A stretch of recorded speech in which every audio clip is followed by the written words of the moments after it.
Once upon a time, in the heart of New Orleans, under the silver moonlight shining down on the Mississippi River, young Aisha.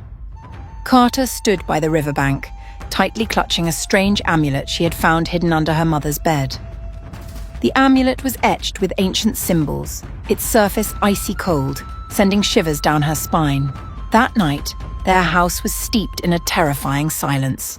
Her father, Jacob, once a warm and affectionate man, now seemed like a stranger, his eyes vacant as if controlled by someone else. Her mother, Lena, had vanished without a trace after a night filled with sobs. Her twin younger brothers, Miles and Noah, trembled as they asked, "Aisha, where's Mum?" But Aisha had no answers. In the night breeze, a whisper echoed, "Seek the mermaid in the swamp. She holds the secret." Could this amulet be linked to her mother's disappearance? Who was the mysterious woman who had just entered their home? And why did Aisha's heart warn her of an ancient curse enveloping their family? Join African Tales to uncover this mysterious and emotional story where family love confronts supernatural darkness. The afternoon light gradually faded, leaving faint streaks of brightness filtering through the discolored curtains onto the weathered wooden ceiling. The bronze chandelier, once the pride of Aisha's great-grandmother, hung above the dining table, casting a warm but murky glow, like the fading memories of a bygone era of glory. On the wall, a family photograph taken by the Mississippi River, Aisha with her arms around her father's shoulders, her mother resting her head on his chest, the twin boys beaming with joy, still hung there, but the sense of bliss captured in the frame seemed unable to seep into the present scene. Aisha sat beside her mother, her slender schoolgirl hands neatly placed on her knees. She was only 16, but tonight she felt decades older. Gone were her father's witty whispers about a strange fish he'd spotted at the dock. Gone were the giggles of Miles and Noah as they played tricks with their plates of sweet corn. In their place was a thick, unsettling silence, like pressing an ear to the floorboards and hearing the distant keening whistle of wind slipping through the cracks. The grandfather clock on the mantel had long lost its rhythm, yet Aisha could still hear an imaginary ticking in her mind, each tick a warning, each tock a gasping beat of her heart. Her mother, Lena, sat one chair away, her frail frame straining to sit upright, her shoulders trembling slightly as she took a deep breath, as if holding it could keep the night from collapsing. Under the flickering lamplight, her hands gripped a lace napkin tightly, her knuckles pale. Before her, a steaming bowl of gumbo, its spicy aroma once a family favorite, now seemed an out-of-place luxury, as no one had the heart to savor it.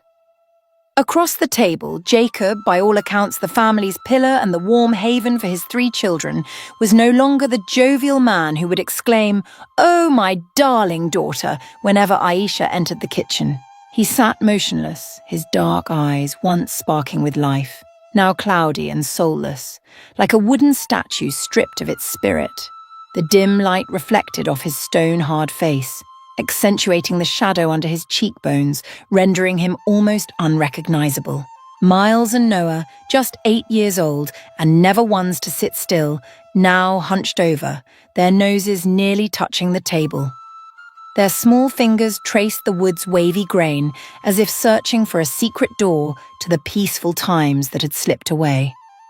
Occasionally Noah stole a glance at his father, then quickly averted his eyes, as if fearing his innocent gaze might awaken a slumbering monster. The faint clink of cutlery against porcelain rang out, pulling everyone back to reality. Jacob inhaled deeply, his broad shoulders rising, then falling as if shedding the weight of the world. He set his untouched fork beside his plate, his palm tapping the table's edge in a steady, unconscious rhythm, an action that sent a chill down the family's spines. Then, in the deep voice that had once symbolized safety, he spoke, but this time the tone was heavy, rumbling like autumn thunder. "I have something to say." The air froze. Aisha felt the room's warmth plummet to the chill of a winter's night. Though outside, September still simmered. Her mother turned slightly, her lips trembling as if on the verge of a prayer. Miles clutched Aisha's arm. Noah swallowed hard. Jacob slowly scanned their faces, as if etching the moment into stone, and then the declaration erupted, shattering their eardrums. "I'm going to marry another woman." In an instant, all sound, the cicadas on the porch, the distant hoot of a riverboat, even the wind slipping through the door's cracks, seemed to vanish. Jacob's mouth closed like the slamming of a dungeon door. The silver spoon in Lena's hand grazed the bowl's edge, falling to the floor with a faint, chilling clink that echoed hauntingly. Her eyes welled up, the first tear slipping past her lashes, catching the light in a fragile glint before shattering on the tiles. Another woman? How? Her voice barely louder than a breath, yet brimming with the despair of a long-suppressed flood, like a dam breaking in a stormy night.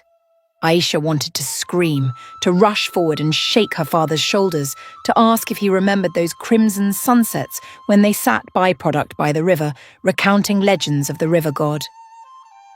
But the scene before her glued her to the chair, as if cursed. Shock parched her throat, words stumbling behind her lips. Past and present abruptly reversed. The man who once hoisted her onto his shoulders, laughing heartily in the river breeze, was now merely the cold visage of a stone statue. Jacob nodded slightly, as if confirming an irrevocable verdict. "The decision has been made," he said, each word a leaden block dropping onto the table. No explanation, no mention of love, no reason given. Just 4 walls, 4 fractured hearts, and 4 merciless words. Silence spread like ink on blotting paper. Lena covered her mouth, her shoulders shaking violently, tears streaming down. Miles and Noah, tiny hearts that just days ago believed fairy tales always led to happy endings, now trembled as if the world had crumbled. And Aisha, in that humiliating moment, felt her heart shatter into 1,000 fragments. The safety she had long trusted proved laughably fragile. Until the candle on the table flickered, a strange cold draft from the window slicing through. The chandelier's bulbs blinked, casting distorted shadows on the walls. Aisha thought for a moment. Even demons know how to mock with light. She suddenly remembered the amulet tucked in her pocket, the metal etched with indecipherable symbols, cold as if dredged from the river's depths. In the invisible grip of fate, she pressed her hand to her chest, feeling her frantic heartbeat pulse against the steel. The night closed early. After a meal no one could stomach, Jacob stood, the wooden chair creaking as if in protest. Without another word, he left the table, ignoring his wife's sobs and his children's terrified gazes. His footsteps on the stairs were heavy like nails driven into the wood's grain. Each thud reverberated, carving the pain into layers of sound no one could erase. Lena slumped into her chair, her trembling hands gathering the crumpled napkin scraps. Aisha slowly rose, wrapping her arms around her brothers, comforting them with her imperfect warmth, though she herself felt like a boat unmoored in a storm's eye. She led them upstairs, tucking them in under the dim glow of a bedside lamp. But as Miles and Noah slipped into fearful dreams, Aisha knew tonight held no room for peaceful sleep. Beyond the stained curtains, the Mississippi shimmered with an ethereal silver glow. She pushed open the window, inhaling the damp, mossy air. Beneath the rippling waves, she thought she heard a faint laugh. Then, by moonlight, she glimpsed a hazy figure, half human, half fish, gliding across the water, its scales sparkling like sequins. A faint voice echoed, striking her soul. "The curse has begun." Aisha's heart tightened. She grabbed the amulet, its cold biting into her bones, and felt a distant whisper resonate. She couldn't understand the language, but the intent was clear. The journey ahead was steeped in darkness and horrifying truths. Downstairs, Lena's sobs still lingered. The old wooden house creaked, as if every fibre mourned in silence. Aisha closed the window, kissed her brothers' foreheads, listening to their steady breaths, then stepped quietly into the hallway. She paused at her father's door, her hand hovering over the knob, but drew back. Beyond the wood, she wasn't sure if the man was her father or merely a puppet on strings. She descended the stairs, each step cementing her resolve. In the kitchen, the oil lamp flickered, the gumbo pot cold, its surface fat congealing into strange patterns. Aisha touched the table's edge where Jacob had tapped, suddenly realizing this place still held the warmth of family, and she had to keep that flame alive. Amid the grim chaos, she lit the gas stove, reheating the dish, not for anyone, but in hope that its familiar aroma might remind her father of Kinder days. The sharp scent of pepper mingled with the crisp aroma of toasted baguette. Aisha ladled a small bowl, placing it gently outside her mother's door, a quiet message. "We're still a family." Back in her room, she scribbled in her journal, "If love can vanish so easily, then courage must stay." The words were messy, ink blurred by tears, but her resolve was as steadfast as the silt fortifying the riverbanks. At dawn, as Aisha dozed by the window, the curse whispered again, demanding its due with a cold gust through the door's cracks. But this time, instead of fear, she opened her eyes and stared into the darkness. The amulet in her hand warmed strangely, as if answering her determination. The storm might be long, but the Mississippi had never bowed to time's violence, and Aisha, its eldest daughter, would not yield to the shadows. The fateful dinner ended not with the clang of a coffin lid, but with a silent vow that love, though torn into 100 pieces, could be stitched back together with courage and faith. On the river, the moonlight dissolved, heralding dawn. But the Carter family's dawn would be written in sweat, tears, and a battle against supernatural forces they could never have imagined. And that was only the beginning.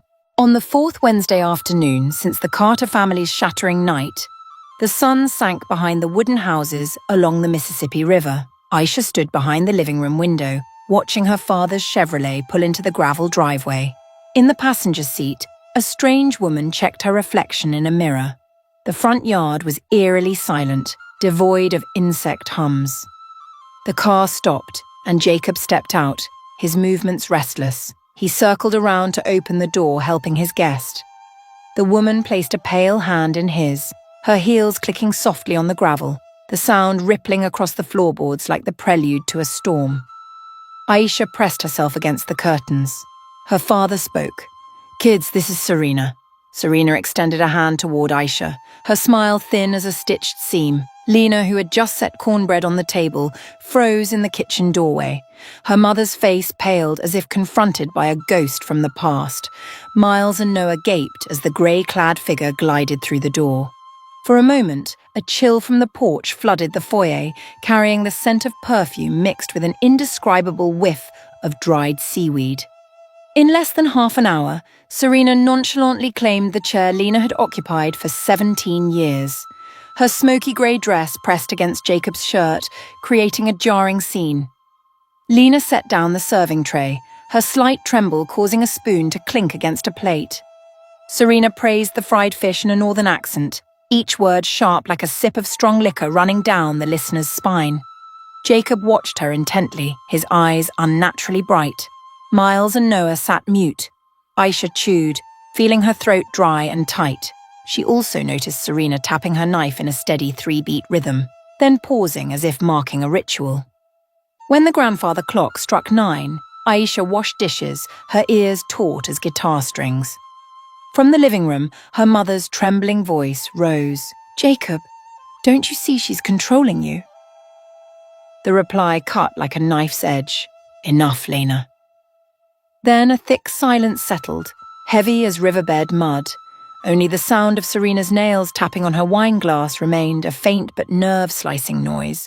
After the third tap, a creak echoed, like a door opening somewhere upstairs, though Jacob had fixed all the hinges last summer. That eerie moment gave Aisha goosebumps, water spilled over the sink unnoticed. That night, Serena's perfume lingered in the hallways. In Aisha's room, moonlight filtered through the shutters, casting spiral patterns that mimicked the carvings on the amulet under her pillow. Next door, Lena wept softly. Mingled with it was Serena's stifled laugh, echoing as if from the bottom of a well. Past midnight, the grey-clad figure's footsteps slithered across the floor. pausing outside Aisha's door for a long moment before melting into the darkness. The girl lay still, but her resolve surged like a tide before a September storm. Dawn draped a thin mist over the riverbank. Jacob drove Serena into town, leaving Aisha to mind the house. After sending her brothers to Uncle Tom's, she slipped into the ground floor hallway, Serena's room. The door was ajar, unlocked. Light seeped through the curtains in narrow slivers. On the nightstand lay quartz crystals, feathers, and vials of scented oil with handwritten labels in an unfamiliar script. They emitted a swampy vegetal smell mixed with amber, making Aisha shudder as if hearing frogs croak beneath the floor. Lifting the edge of a coat on the hook, she saw a black velvet pouch roll out. Inside was a small hand drum. Its glossy leather surface and wooden rim were etched with symbols curving like those on her amulet. The moment her fingers touched it, a cold breath coiled around her neck. A deep voice whispered close to her ear, "Find me in the swamp." Just 4 words, but they rang like a summons to a soul. Aisha dropped the drum onto the rug, her heart pounding. At that instant, the windows swung open, a chilly, mossy draft wrapping around her ankles. The image of the mermaid under the moonlight flashed, her gem-like eyes the deep hue of dark water. Serena appeared in the mirror like a misty apparition, sharper than a blade. Her long, black hair slid off her shoulder, the lamplight glinting silver on the strands. "I told you not to touch my things." Her voice was smooth, but its undertone vibrated strangely, evoking the sound of water draining from a sluice. Aisha glimpsed a tarnished silver chain around Serena's ankle, linked to a small hook, a sign of a dangerous oath. Serena reached out, snatching the drum, her eyes flashing coldly. Aisha stepped back, the damp moss scent choking her. Serena placed the drum in a suitcase, locked it, and gave a final glance, her eyes calculating like a hunter who'd set a trap, then left, leaving the room heavy with the smell of the swamp. Aisha stood frozen, trembling from neck to heel. The amulet in her pocket burned hot, like a sentient ember.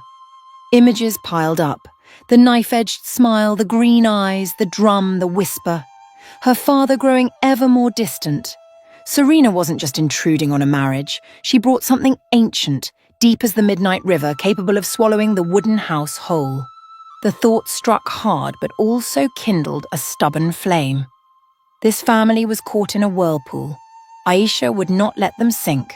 She gripped the doorframe as if swearing to the wood that she'd keep the house standing, no matter the true enemy. Outside, a night riverboat's horn wailed across the water, its low hum a reminder that New Orleans had nurtured thousands of legends, and a new one was being written. That afternoon, Serena returned arm in arm with Jacob, their shadows stretching long on the porch like entwined serpents. Aisha hid in the veranda, feeling her mother's trembling grip transmit silent strength. After dinner, as the moon rose, she opened her journal, writing carefully, 3 a.m., South Swamp. The pen tore a hole through the paper, but she didn't stop.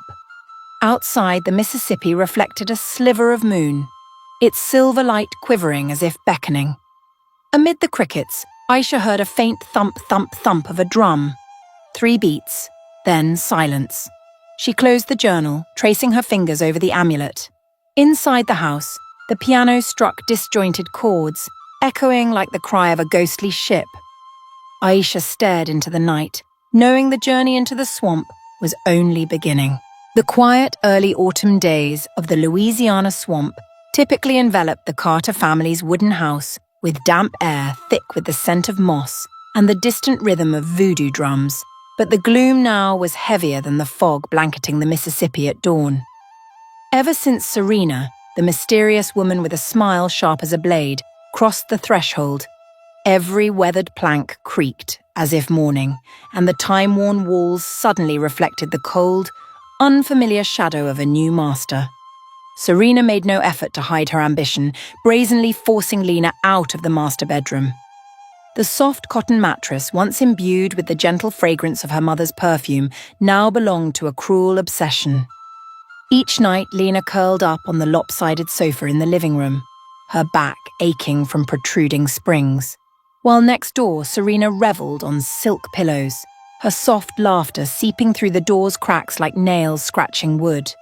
Aisha, accustomed to her mother's voice reading Bible verses before bed, now stifled her sobs to keep Miles and Noah from waking in fright. The room the siblings shared suddenly felt cramped, weighed down by the burden of worry on Aisha's shoulders, making her, at 16, feel as though she'd endured a lifetime of tempests. As night fell, the grandfather clock ticked long, mournful beats, binding the desolate silence. Aisha often slipped from her thin blanket, tiptoeing through the dim hallway to kneel beside the sofa, wrapping her arms around her mother. Under the murky glow of a bedside lamp, Lena's eyes shimmered with tears, but her frail hands still stroked her daughter's hair gently. Aisha wanted to believe that holding her tightly would stop her mother's trembling, but each morning she saw Lena's body wither further, her skin ashen and fragile like water-soaked paper. Jacob, the father who once laughed heartily and played jazz after dinner, now brooded, lost in a dreamy, vacant gaze, as if half his soul had been dragged by Serena to the river's depths along with unspeakable secrets. Evil rarely arrives in a tempest. It seeps in like dampness, creeping through the floor tiles, clinging to every object. Aisha realized this one stifling morning after her parents left the house. Jacob drove Lena to the tailor shop where she worked part-time, then headed straight to the shipyard at the dock's end.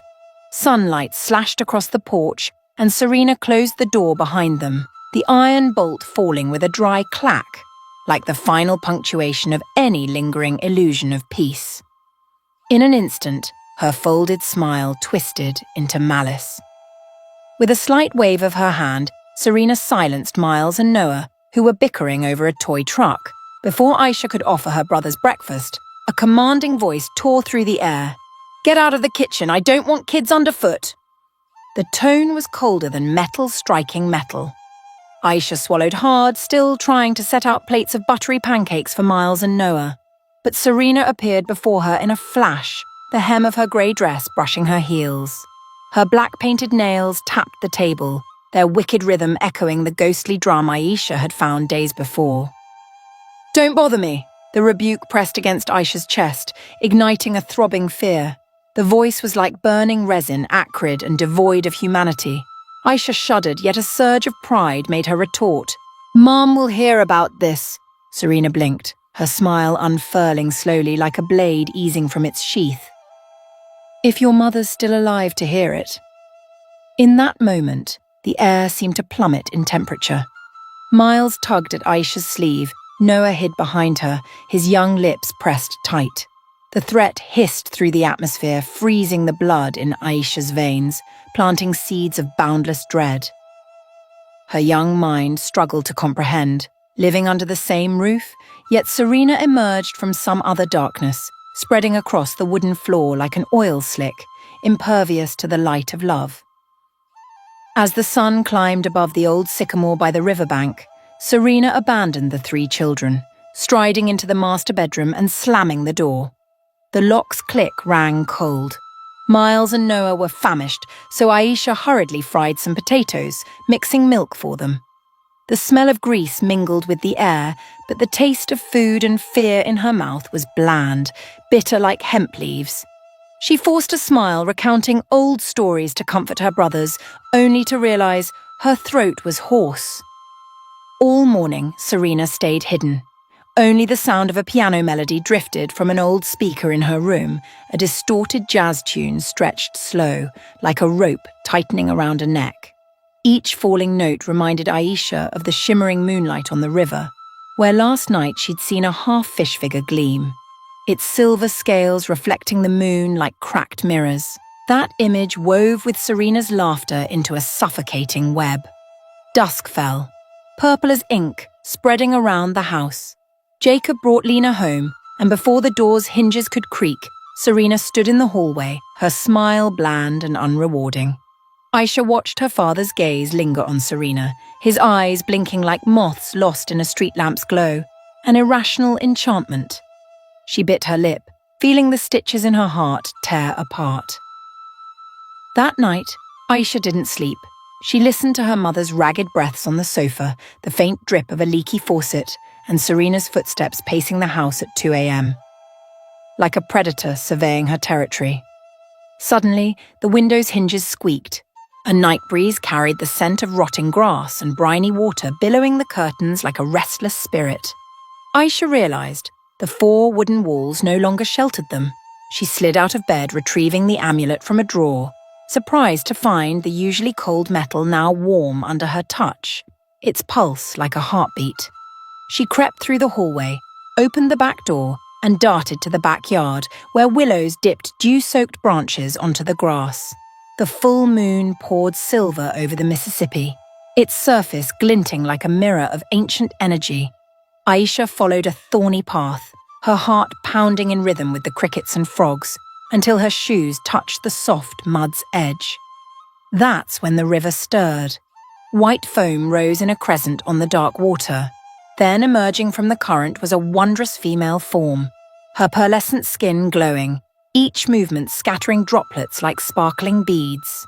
Her long, dark hair flowed, her checkered fins shimmered like silk, and her deep eyes stretched wide as the night sky.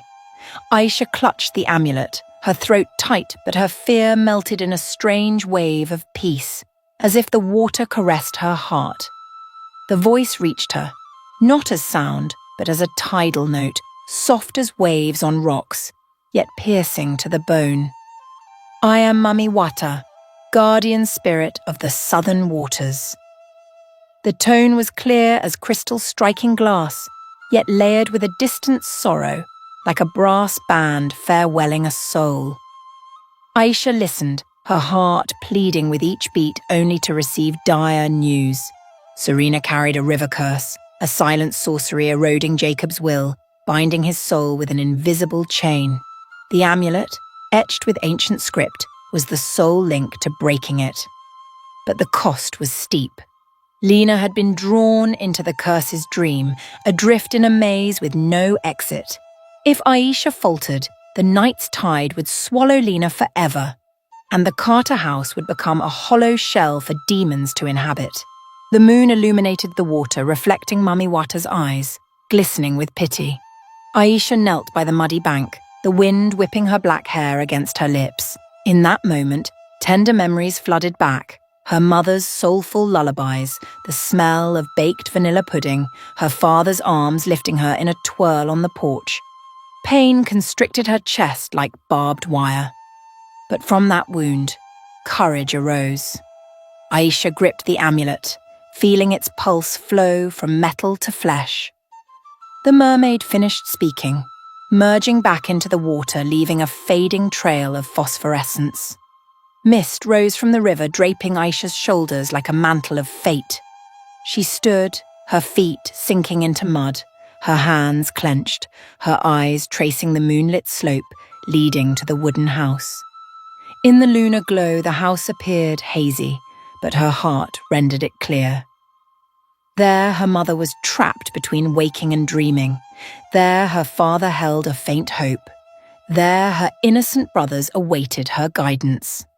She turned from the river, no longer trembling. Each step through wet grass was surprisingly steady, as if the earth lent her silent strength. The owls hoot, the crickets chirp, and the rustling leaves faded behind. The back door stood ajar, a cold draught just enough to remind her that the night still set traps. But fear now fueled her, burning quietly in her chest. From the living room, a dim lamp illuminated Lena's curled form on the sofa. Aisha placed a hand on her mother's forehead, whispering a promise needing no words. She would bring her back from the misty dream, break the chains binding her father, and protect the tiny scraps of happiness left. Upstairs, Serena crossed the hallway, her heels clacking in mockery. Aisha met her gaze unbowed. In that moment, their eyes, those of a girl and a woman, clashed, sparking silent fire. Serena looked down, her smile took us so thin as thread, then vanished into the dark room.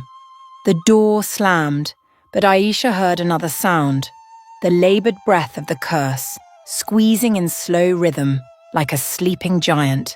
She knew tomorrow's dawn might still paint the water pink, but the script ahead would hold no poetry. The dark force had revealed itself, and she, a 16-year-old girl, had to stand at the helm. The night stretched long, but Aisha felt no fear. The amulet in her hand warmed like a coal flaring in a contrary wind. A breeze from the distant river slipped through the door's cracks, carrying the deep thrum of voodoo drums like the heartbeat of ancestors calling back. She pressed a hand to her chest, feeling a resolute pulse answer, the prelude to an unwritten epic. And so, amidst the thick darkness, in a wooden house fractured by schemes, a small light flickered, the steadfast glow of a heart determined not to let her family sink beneath the black river's depths. The sun had yet to slip through the ash-grey curtains, poised to thrust a new day into the decaying wooden house by the Mississippi. The scent of damp mist mingled with the swamp's mossy aroma, lingering around the railings, seeping through floorboard cracks, and clinging to every grain of salt-weathered wood. In the fleeting moment between dream and waking, Aisha Carter imagined she still rested her head on her mother's arm, feeling the soft rhythm of Lena's warm breath in her hair, as in countless peaceful nights long past. But cruel reality shattered the illusion. Beside her was only a flattened pillow, soaked with the scent of tears and ceaseless torment. A habit formed over weeks of chaos made Aisha instantly glance towards the living room, seeking Lena's curled form on the old sofa. Yet her eyes met only a chilling void. The checkered wool blanket lay haphazardly near the floor, its frayed threads drifting like the sole witness to a wordless disappearance. Like a soulless shell, Aisha sprang up, her trembling legs hitting the wooden floor. She called out in panic, her voice breaking, "Mum, where are you?" The cry echoed, then faded into the dark staircase unanswered. More than ever, the Carter house resembled a rotting ship, swaying in a storm of inner turmoil. Aisha rushed to the kitchen where cold hearth ashes and her mother's chipped porcelain cup from last night sat on the counter. She darted through the dining room where light fell listlessly on cracked walls, then charged up the stairs like a frantic bird crashing into glass in search of escape. Each step creaked like the groan of history, as if confirming that every wooden layer in this house bore witness to a new tragedy. At the master bedroom door, Aisha's hand shook so much she could barely grip the knob. She inhaled deeply, and the door swung open. The scene inside struck her like a distorted painting. Jacob Carter, her father, sat on the bed's edge, back rigid. Behind him, Serena, in a smoky grey dress clinging like a second skin, gently stroked his hair, each movement slow, sickly sweet, and chilling. Dawn's light slanted in, reflecting off the vanity mirror, casting flickering halos that highlighted the coldness on Serena's face. Aisha rushed in, her voice choked. "Dad, where's Mom?" Her plea rose like a fragile knife, but Jacob only turned his head slowly, his eyes empty as a shattered mirror, reflecting everything but human emotion. His words fell dry and heavy like pebbles. "Don't mention Lena anymore." The brief silence stretched taut, then broke as Serena leaned in, whispering close to Aisha's ear, her smile curving like a crescent blade. "Listen to your father." In that moment, Aisha felt reality slip from her grasp, plunging into a frigid abyss. Every shard of happy memory, family breakfasts filled with laughter, afternoons with her mother singing lullabies to Miles and Noah, became a luxury. But beneath the despair, a flame of resistance flared in the young girl's heart. Reason urged her to search for clues before it was too late. She fled to the hallway, wiping tears, forcing herself to breathe. Under the dim yellow light, the worn rug led to Serena's room. A forbidden domain Aisha hadn't dared enter while its occupant lingered. But now, survival instinct trumped fear. Aisha pushed the door, holding her breath. Unlike the house's aged decay, the room exuded a mysterious scent, blending eastern incense and river moss. On the vanity, vials of essential oils stood in a row, their hand-written labels in strange script. On the bed, Grey silk sheets bore faint embroidered swirls of water. She knelt by the bed, lifting a black leather suitcase, but it was locked. Her gaze scanned beneath, where a glinting object caught the light. A photograph, its corner scorched. Aisha slid down, pulling it out. The photo captured her family on a spring picnic, a magnolia flower tucked in Lena's hair. Fire had consumed most of her mother's face, leaving only her forehead and gentle smile, a sight that chilled with its deliberate cruelty. Her hand trembling, Aisha set the photo down and reached deeper. Her fingers brushed cold glass, pulling out a small bottle with a cork stopper, filled with a shimmering black liquid. As she lifted it, a chill swept down her spine. Suddenly, a faint sound leaked from the glass, a whisper like wind sweeping across the moon's surface. "Aisha, save Mum." She dropped the bottle. It hit the thick rug without breaking, but the impact sent a jolt to her core. Tears welled up as Aisha realized Serena hadn't just torn her mother from the family. She'd trapped Lena's soul in this enchanted liquid. Fear lasted only a moment. Her heart, stretched to breaking, clenched into a resolute fist. She wrapped the photo and hid the bottle in her pocket, then slipped out of the room, racing through the back door, letting the river breeze slap her cheeks, awakening every sense. The trail to the swamp buckled under her hurried steps, the grasses on either side exuding a pungent scent, stirring swarms of buzzing mosquitoes. Frogs and owls blended into a dark chorus, like shadowy courtiers preparing for a ritual. The waning gibbous moon cast silver over the reed-lined shore, cloaking the deep swamp pools in cold mist, turning them into black mirrors reflecting a star-pocked sky. Aisha waded across a half-built plank, the rotten wood creaking but yielding to the determined girl. At last, by the pulsing water's edge, a gentle lapping sounded like encouragement. From the surface, a phosphorescent glow rose, swirling into a silver vortex. The outline of a figure emerged, half human, half fish, her pearlescent scales shimmering. Mami Wata, as if carved from moonlight and millennia of solitude, lifted her saintly face toward Aisha. Her eyes held oceans deep and sorrow immeasurable. Her voice rang out, not breaking the silence but blending with the water like a pre-existing melody. "I know tonight's pain has brought you here." Aisha sank to her knees on the muddy bank. Questions burst within, but her throat locked. Only tears carried her plea. The mermaid drew closer, her blue-tinged black hair cascading over her shoulders. "Serena has trapped your mother's soul in a vial of darkness," she said, her voice touching the heart like a gentle yet firm hand.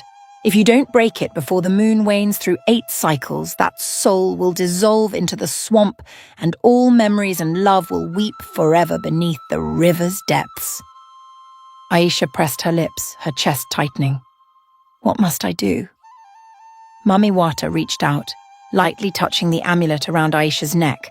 The metal flared hot, vibrating. "This is the key." But Serena guards its power with a ritual drum inscribed with the names of ancient rivers. Sever the drum, awaken the amulet, and the binding will break. A heavy silence fell, broken only by Aisha's heartbeat mingling with the deep croak of frogs. She nodded, her breath blending with the mist. But as the mermaid silently sank, a chilling dread struck. If Aisha failed, her mother would become mist forever, her father a puppet, and Miles and Noah would wander lost in darkness. The path home stretched longer under the weight. The shifting season's wind wailed in her ears like a warning. The living room's light seeped through the night. Serena seemed to sense the challenge, her shadow gliding past the curtains, her hand clutching the small hand drum, the one Aisha had once found. The drum's skin thumped, a cruel heartbeat. Aisha strode across the porch. Serena stood waiting, back straight, eyes sharp enough to pierce flesh. The ritual drum rested loosely in her sinewy, unnervingly strong hands. She tilted her head, her smile thin. "Too curious, aren't you?" Her laugh roared through the hallway like wind howling through a chimney. As the chandelier flickered, Aisha saw clearly the genuine silver streak along the drum's edge, ancient symbols identical to those on her amulet. She stepped back, her hand instinctively clutching the hidden vial in her coat. Serena raised the drum high, striking a sharp beat like a whip's crack. The echo shook every window, making her parents' wedding photo on the wall tremble faintly. With each beat, the air drained, pressure crashing down like an invisible tsunami. But even as her legs shook, Aisha's resolve hardened to steel. She recalled Mami Wata's words, "Sever the drum's rhythm, awaken the amulet." "Let my mother go." For the first time that night, her voice rang as a command. Serena paused, raising an eyebrow, her demeanor like a cat toying with a mouse. "You dare bargain?" She lifted the drum again. But in that moment of arrogance, Aisha pulled the glass vial and hurled it through the light. The bottle spun midair, catching the glow like black fireworks. Serena's eyes widened. She dropped the drum to lunge. But it was too late.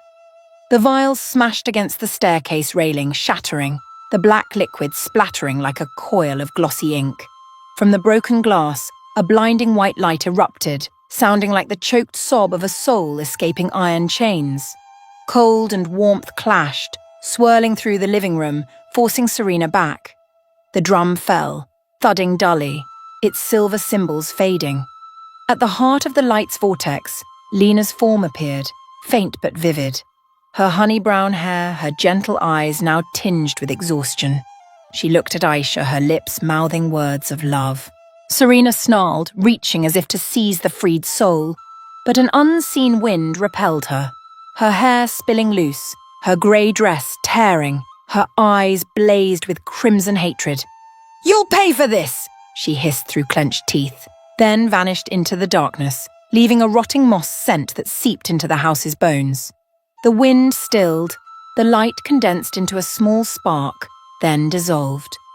Lena collapsed onto the wooden floor, her body trembling violently. Aisha rushed to her, embracing her mother, feeling the heartbeat that warmed her life once more. Tears fell on their cheeks, mingling with wood dust, testifying to a small miracle in the long night. But joy unripened wrestled with dread. Serena had only retreated temporarily. Beyond the window, the Mississippi still churned with muddy silt, as if swallowing secrets still buried deep. As dawn's light glimmered in the east, Aisha helped her mother to the sofa, draping the old wool blanket over her. Jacob stood at the threshold, his eyes just awakening from a prolonged trance. He looked at his wife and children, briefly recognizing the void of stolen memories, then overwhelmed by crushing guilt. Miles and Noah, calling for their mother through broken breaths, rushed to embrace her. The reunion was like a seedling pushing through mud, fragile, yet defiant. Aisha turned away, picking up the cracked ritual drum. Her fingers brushed the smooth leather, noting the once gleaming silver etchings now dull and powerless. The amulet around her neck was silent but steadily warm, like a hearth ready to blaze when darkness returned. For in Serena's eyes, Aisha had read a vow of vengeance. The war wasn't over. She'd only won a round. But now, she had her mother, the family's soul reborn, and Mami Wata's teachings stirring like the tide. Outside, the sun rose, illuminating the sparkling Mississippi. Its rays swept the porch, over the slender shoulders of a girl who'd crossed the threshold of fear. Aisha gripped the broken drum, then let it fall, the wind carrying its hollow echo far away. In the radiant sky, she silently vowed, at any cost, the Carter family would never lose each other again. The New Orleans summer afternoon bore a sun both harsh and scorching, burning away all patience. And in that stifling heat, Serena unveiled a cruelty more ruthless than ever. As lunch ended, she calmly locked the back door, then herded the 3 children into the yard like a warden leading prisoners. The red brick courtyard, stained with moss, radiated heat that carried the smell of scorched earth and singed grass, making Aisha feel as if she were inhaling fire. Serena stood with arms crossed, leaning against the doorframe, a sneer etched on her grey lipsticked mouth. Her voice cut through the summer haze, issuing a chilling command. "Sit still until I say otherwise." No shade, no sip of water awaited, only the sun pouring down like a vat of oil. Aisha steadied herself, pulling Miles and Noah into her arms, shielding their heads with her body. Sweat streamed down her back, stinging like salt in a fresh wound, but she kept her whisper soothing. "I'm okay, and so are you." From the neighbouring porch, Mrs. Ruby, a widowed neighbour known for her kindness and fear of God, was watering plants when she froze at the outrageous sight. She strode over the rotting wooden fence, hands on hips, her hoarse voice rising above the cicada's drone. "Serena, let those kids inside now!" Serena tilted her head, her silken black hair cascading over her shoulder, her eyes glinting with contempt. "It's not your business." The reply was curt, sharp as a flicked blade, but Mrs. Ruby was a New Orleans woman, seemingly frail yet tough as old hemp, having buried a husband and raised children through floods. She didn't back down. "I'll tell Lena. You've got no right to torment children." With that, she turned, her slight frame proud. Serena let out a soft laugh, its metallic dust spreading, but said no more. The door slammed shut, screws screeching, a sound that signalled freedom for the 3 children and sowed the seeds of a silent calamity.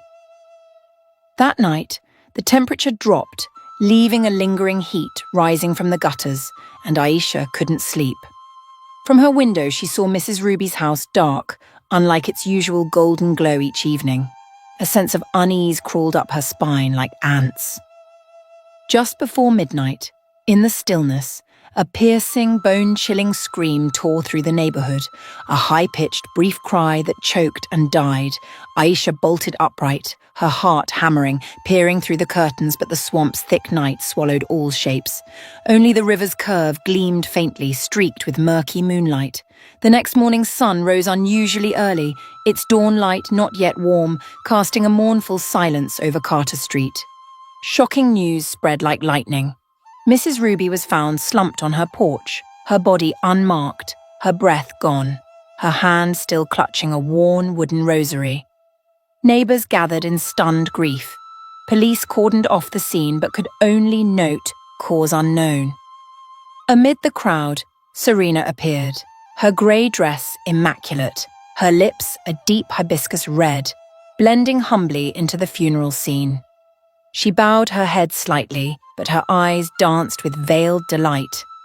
As Aisha, trembling, led Miles and Noah to console Mrs. Ruby's son, Serena approached, her breath grazing the girl's ear. "That's the price for crossing me." Then she withdrew, leaving a perfume laced with the foul stench of moss, as if her steps carried the riverbed's heavy silt. A chill spread down Aisha's spine, but fear quickly gave way to a resolve tempered like forged glass. If Serena could kill an old woman with a mere threat, her power was beyond the human realm. And if unchecked, Aisha's family would be next. That night, after ensuring Miles and Noah slept soundly, Aisha locked their door, tucked the amulet under her shirt, and crept through the dark hallway. The thin crescent moon slipped through a window, casting a fragile ribbon of light to guide her to Serena's door. Her hands sweated, but her mind echoed Mummy Wata's words. Break the vial, reclaim the soul. The door was ajar, exuding a pungent oil scent. In the dim silver glow, Aisha saw the vanity cluttered with feathers, black candles, and the hand drum etched with ancient symbols. Nearby, on a grey silk cloth, the small glass vial sat beside a silver ritual dagger, its blade engraved with swirling water patterns, matching the amulet's marks. The black liquid inside the vial swayed slowly, as if a tiny vortex spun at its core. Aisha stepped forward, her palms trembling, not from fear but from the hope that her mother's life lay here. As her fingers brushed the glass, Lena's voice whispered, like wind out of tune among graves. "Aisha, be careful." The warning hung mid-air as Serena's shadow slid from a dark corner. She snapped the door shut, the hinges shrieking like a funeral horn. Serena's long, bony fingers clamped Aisha's wrist, squeezing until veins pulsed. In those black eyes, Aisha saw no pupils, only a whirlpool swallowing light. Serena's voice boomed hollow and grim. "You think you can beat me?" The silver dagger flashed, catching moonlight, casting a cold green glint on the walls. Aisha dodged instinctively, her elbow jabbing Serena's chest, her foot kicking back. In the brief loosening of the grip, Aisha reached for the vial, but the force was too strong. Instead of grabbing it, she accidentally sent it flying off the table. In a breathless moment, the glass spun through the air, catching moonlight, then shattered on the wooden floor with a ringing crash. The black liquid frothed, but from it poured a blazing white light burning like a prairie torch. The light flooded every plank, touched the ceiling, bending the darkness. Serena screamed, a sound blending beast and storm, echoing through the house. An invisible heat surged, flinging curtains, whipping their hair into a vortex. Serena's face cracked into serpentine lines, her features blurring like a plaster mask crumbling in water. She slashed wildly with the dagger in the blinding glow, but the white light consumed the silver blade, turning metal to grey ash that fell as smouldering dust. At the vortex's heart, Lena materialized through grey smoke, her hair dishevelled, her eyes wet, her gaze locked on her daughter, a lifeline pulling Aisha through the tempest. Serena's final wail broke. "You freed her!" The words faltered as the whirlwind hurled her back into a corner, her grey form dissolving into the dark wall, accompanied by the clang of shattering metal. As the light dimmed, Serena vanished completely, leaving only a deep black ash streak on the floor, like an unfinished curse. The wind fell silent, the bedroom grew eerily still, save for Lena's breathing, now clear, ragged, but alive.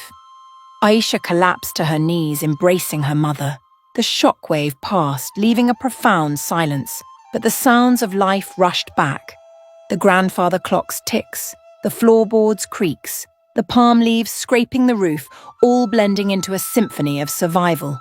Lena leaned into her daughter, her voice weary. "You're so brave." She squeezed Aisha's hand, her pulse weak but distinct. In the lingering moonlight, the girl saw her mother free of the dark mist, though haggard, as if aged years in a single night. Aisha silently vowed to repay every breath. The ash on the floor still smouldered with a strange mossy scent. Aisha realized the true battle had only begun. The enemy hadn't vanished, merely retreated into the river's shadows, but she had tasted her first victory, reclaiming her mother, severing the drum's magic. Down the hall, Miles and Noah, roused by the scream's aftershock, toddled in, clinging to their sister's legs. 3 sets of shoulders met, forming a small fortress against fate's storm.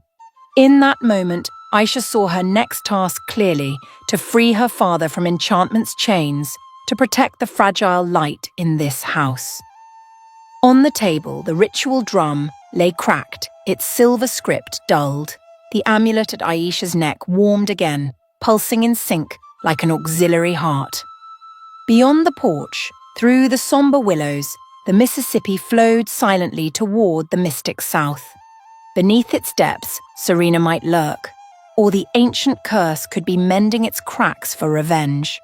But for now, the Carter family, though breathless, stood firm, and Aisha, with all her love and steel, was ready to pay a price higher than any curse could fathom. A swamp breeze swept through, stirring the curtains like an invisible hand. Aisha raised her head, tracking the cold draft, her lips pressed tight. The night was still long, dark forces still prowled, but the moonlight on the river reflected a young resolve. She would not let a venomous smile topple this house again.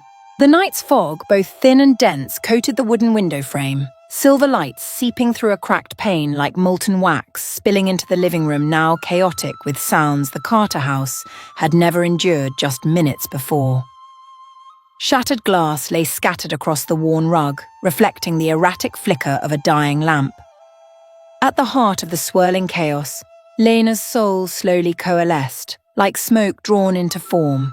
Her gaunt, pallid face gradually flushed with life, as if blood resumed its flow after a 1,000-year slumber. Aisha nearly collapsed, seeing her mother truly present. no longer a mirage in desperate prayers, nor a whisper trapped in a cursed vial. She clung to Lena, sobbing until her voice choked, salty tears dissolving into her mother's collar, pulling Lena from the misty grip of death. In that moment of mother and daughter fully entwined, the wooden house seemed to regain its pulse. But the joy had barely taken root when a gaping horror emerged. Miles and Noah were gone from their room. The blanket on the armchair still held their warmth, toy cars strewn about. Clear evidence the boys had left only moments ago. Aisha's mind reeled, her frantic screams for her brothers met only by her own voice echoing off the curved ceiling. Jacob, still suspended between dream and reality by the vile enchantment that had ravaged their family, stumbled in from the hallway. He clutched the wall to keep from collapsing, his clouded gaze sweeping the room like a sleepwalker seeking light. His pale lips trembled. The boys. They're nowhere. His broken lament laid bare the jagged abyss haunting a father's mind. Aisha clenched her fists, feeling the amulet in her pocket burn like coal, holding untapped energy. At that moment, the back door cast a green glow, like moonlight pouring over water after a heavy rain. From the mist, Mami Wata emerged, her half-aquatic form radiating a pearlescent aura, each droplet sliding from her black hair, sparkling like living diamonds. Her voice resonated, deep as waves striking ancient stone levees. Serena had taken Miles and Noah to a small island, rising in the Mississippi, where the river swirled into a dense black vortex.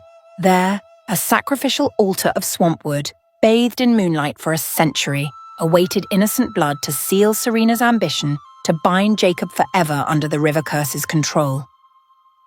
The devastating news struck the family like a sledgehammer to the soul. Lena, though just freed from the void, stifled her dizziness, pressing a hand to Aisha's heart, drawing strength from her daughter's young, resolute pulse. Jacob, in a fragile spark of awareness, let his son's names ignite in his chest, grasping the only light to save him from the soulless abyss. Aisha didn't wail further. She squared her shoulders, guiding her half-conscious mother to the back porch, pulling her father along like leading a man waking from a nightmare.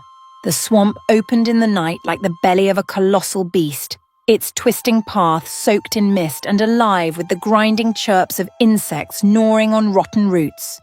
Palm fronds slapped rhythmically as the four moved together, thick mud clinging to their shoes, a faint sulphur scent smearing their clothes. Mami Wata led, her slender yet steadfast form unwavering. Each time her bare feet touched a puddle, silver ripples spread, reflecting the solitary crescent moon above. The amulet in Aisha's hand vibrated faintly with her steps, like a second living heart urging haste. When the final willows parted, the river revealed itself, a small island, cloaked in ghostly reeds, adrift in thin mist. Pale moonlight bathed a wooden altar set in the grass where black candles formed a spiral, their green flames burning silently without smoke. At the spiral's center, Miles and Noah knelt, their frightened eyes shining like young stars.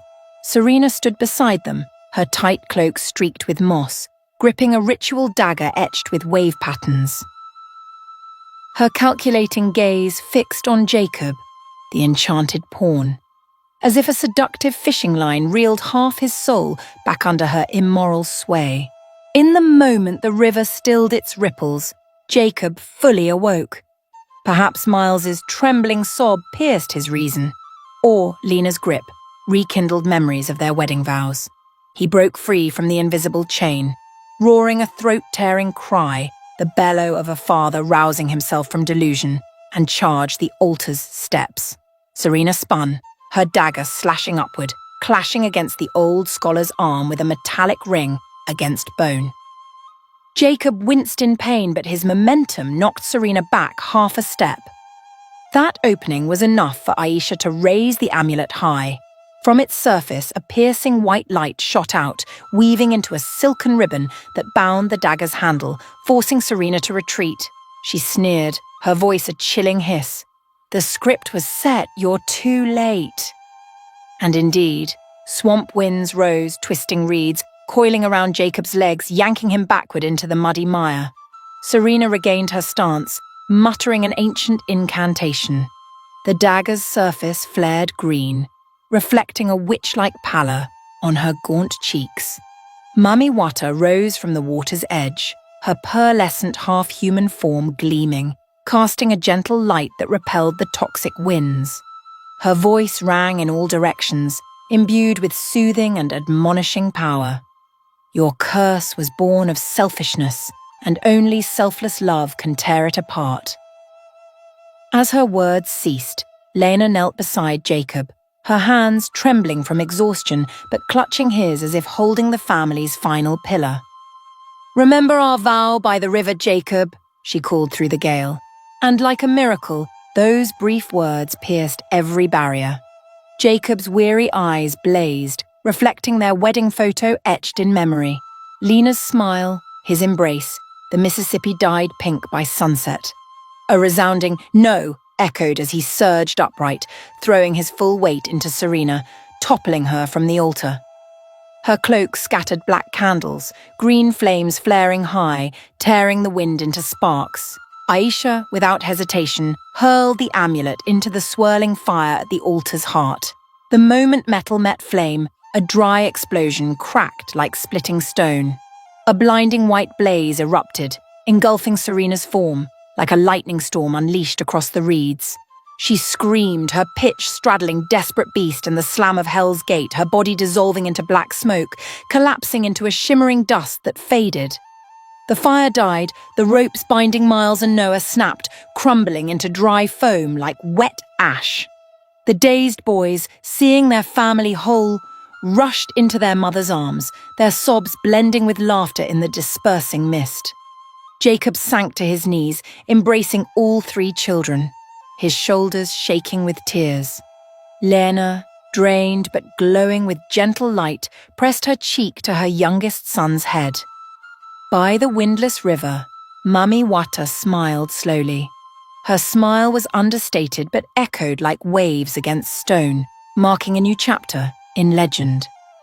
"You broke the curse with courage," she said, her aura spreading into silver egret wings before dissolving. "But darkness doesn't die. It only changes names. Guard the new amulet. The river spirit is reborn, needing to rest by the bank to remind that love must always stay vigilant."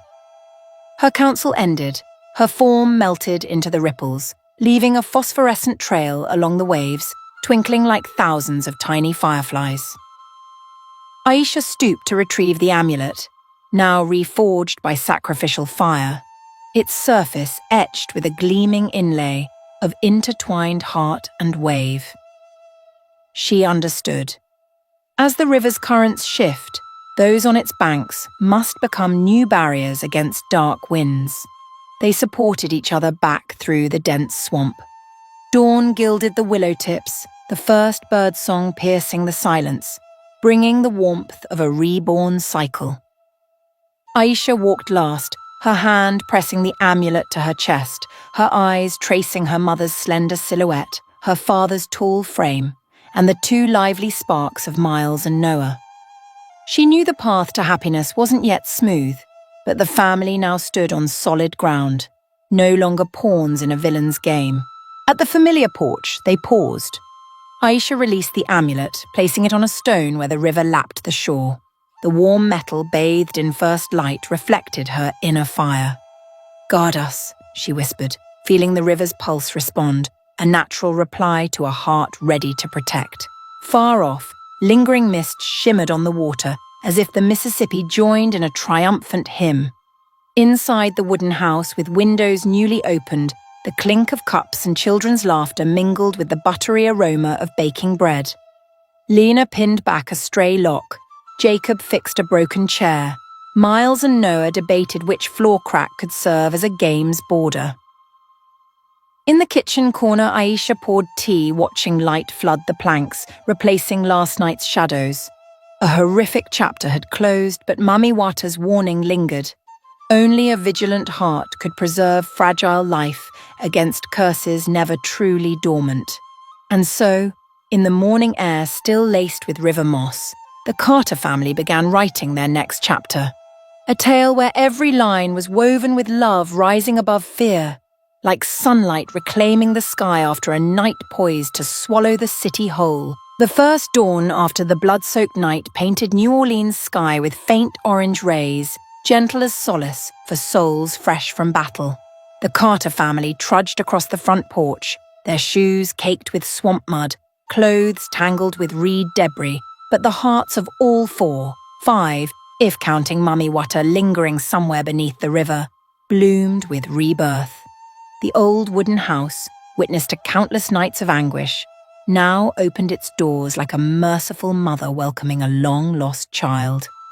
A lone sunbeam slipped through the mossy shingles, grazing Aisha's cheek, casting a warm glow in her deep brown eyes, making her briefly believe it was a sign of restored peace. Jacob, his heart torn by guilt, halted at the doorstep. He shed his shoes, kneeling in the entryway, head bowed nearly to the floorboards. No grandiose words, only an apology carved deep in his hoarse, hurried voice, as if fearing the morning breeze might steal it. Lena gazed at the man who'd stood with her through Hurricane Katrina, rebuilding their home with calloused hands, seeing him so small for the first time. She knelt, wrapping her arms around his shoulders, a gesture not just of forgiveness, but of mending. Miles and Noah, in tattered clothes but with eyes alight with curiosity, didn't fully grasp their father's words, only sensing that their parents' embraces were now safer than any explanation. In that moment, four bodies formed a concentric shield, deflecting any shrapnel of the past. Laughter broke the ice, starting as the childish giggles of the boys clinging to their father's hands, soon spreading to Lena, then bursting from Aisha. The sound roused the wooden ceiling beams, bouncing off rafters, echoing the river's ripple outside in harmony. Never had such a simple note held such power, dispelling the scent of magical ash, shattering the lingering echo of sacrificial drums, and flinging wide the windows of bright memories Serena had tried to blot out. By noon, warm sunlight pierced the old curtains, gilding the chipped coffee maker, the dried garlic braid in the kitchen corner, and the dining table spanning the room. The table once a silent altar for the curse, now restored to its primal purpose, a vessel for everyday joy. Jacob cleared dishes, Lena spread a tablecloth, Miles and Noah vied to arrange chairs. Aisha cooked Lena's favourite gumbo, adding a pinch of mild chili reminiscent of their past. Steam rose from the pot, carrying the familiar Cajun aroma of onions, celery, bell peppers, and rich seafood broth, erasing the lingering wail of blood and salt. The family ate, silent at first from emotion, then words erupted like a spring bursting through rock. Jacob shared what he recalled through the fog of control. Lena described feeling submerged in a bottomless lake slumber. Miles bragged he nearly chewed through his ropes, while Noah argued a clamshell was surely sad for lack of listeners. Aisha listened, each sound pulsing in her heart. She had risked everything to break the curse and restart this symphony, now basking in its resonant reward. In the afternoon, Aisha quietly left the house, the new amulet wrapped in a black velvet pouch tied around her neck. She passed the swamp's edge, the dirt path that had seen countless trembling steps, reaching the Mississippi's bank, where the recent battle had forged her into a stronger self. On a high earthen ridge, she placed the amulet in a limestone hollow, as Mummy Water instructed. The metal cooled quickly in the river breeze, but Aisha felt warmth course through her fingers, as if the small object recharged her spirit with each touch. She prayed silently, "Ward off calamity, anchor our hearts." The plea was plain but brimming with longing for peace in their fragile home. In the days that followed, life's rhythm returned, slow but steady. Jacob patched the leaky porch roof, trimmed sickly willows and straightened rotted staircase slats, as if apologizing to the house and to everyone's hearts. Lena tended her sage garden, turning fresh soil under basil clumps to purge toxic air. Each time her hands touched earth, Aisha sensed the old curse's scent being siphoned away. Miles and Noah returned to school, regaling friends with their epic island adventure, carefully edited by Aisha to omit the horrors. And Aisha, each afternoon after school, visited the riverbank to check the amulet, watching the water shift hues, sometimes just to ensure the Ohio catfish still swam far below, or that the silver mirror of the river bore no dark stains. Time seemed content to let peace sprout. Yet the Mississippi's history proved the river carries a cycle of light and shadow. It hears all confessions and keeps all secrets.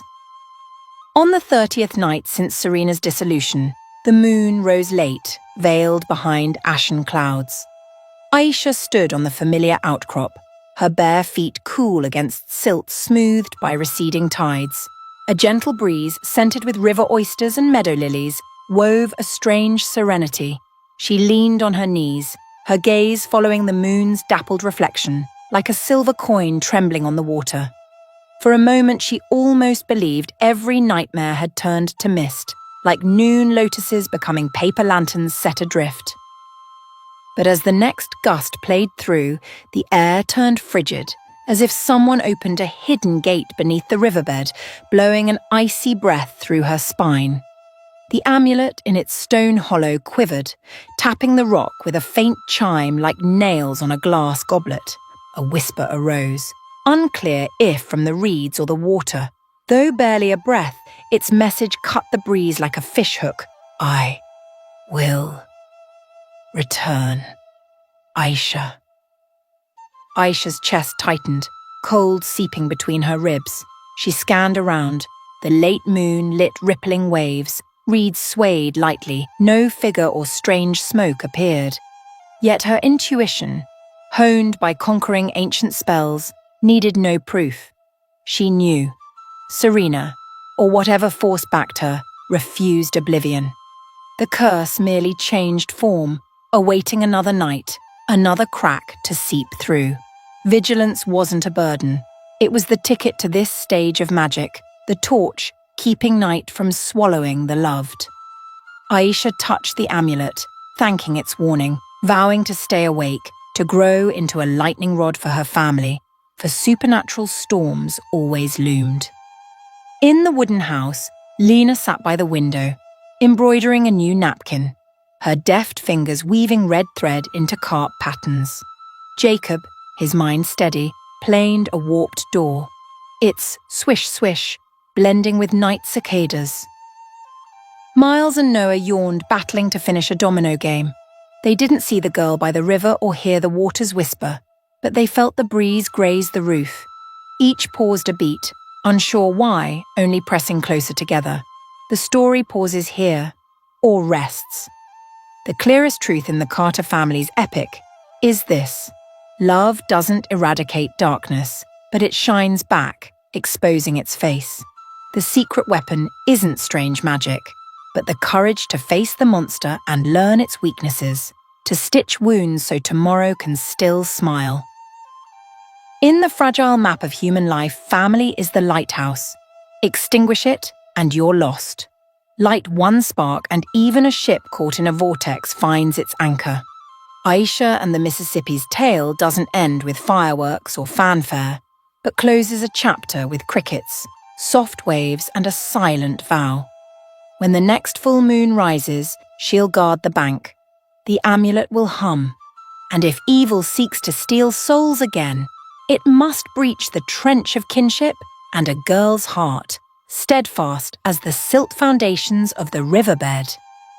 A message anchored under the moon. Family love is a bulb plugged deep into humanity's socket. Switch it off, and we're in darkness. Turn it on, and the universe's room sharpens in color. Courage isn't shown with sharp swords, but with a steady voice when wind slips through floorboard cracks. Vigilance isn't fear, it's thin armor, letting us stand tall when night's waves tug our hems. You who journeyed with us through the swamp's shadows, do you hear the night breeze ask, is Aisha ready for the next trial? The riverbed hides countless unlit secrets, Is the curse in its silt deeper than Serena's shadow? If your heart races with these questions, pull up a chair with African Tales. Subscribe, ring the bell, and share this story with hearts needing unity's flame. Comment below with your echo. Will Serena return? Or will the Mississippi birth a new test? The answer flows with the river, and we, lovers of light, will soon paddle out to meet it.